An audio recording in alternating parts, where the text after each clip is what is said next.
नमस्कार दोस्तों, आज हमने के जातन के हाटा जिला कुशीनगर जायसवाल मैरिज हॉल पथरदेवा से मित्र के बारात जाता। प्रोग्राम में जाते रहनी जा तले आयल दीपक दिलदार जी के फोन, भाई कहाँ बाड़लो, तारा क्षेत्र में आयल बनी जा। ई हमें भाई राजाराम एंटरटेनमेंट, इहो सथवे में रहले हैं। फिर साथे में ले आइला फोटो सोटो। ई हमारा जिला के सुपर स्टार सिंगर हमें। एंकर गाना बॉलीवुड फिल्म में भी बाजल बा। रात भर पियले बानी पानी फ्रिज के, रतिया कहाँ बितैला ना। मिलजुल के निकल गए जा टेल टंकी पे। ओजा भेटा गए एक जना दूल्हा, तुरंते गाड़ी में सुतर के आके फोटो खिंचवा ले हुए। फिर हमनी के पहुंच गए जा हाटा अपना विद्यार्थी भाई के सढ़ुआना। एहू जब हुए नाश्ता पानी और साथे में रहे जा 4 जाने। बाराती में पहुंच के खवी बम्बैया मिठाई, एक बाद सब देखल जाये।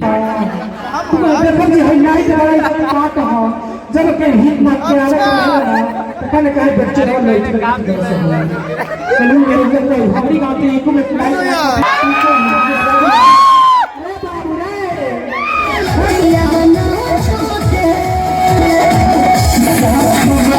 मिलजुल के निकल गए जा। काहे के सुनील भाई का जाकर बना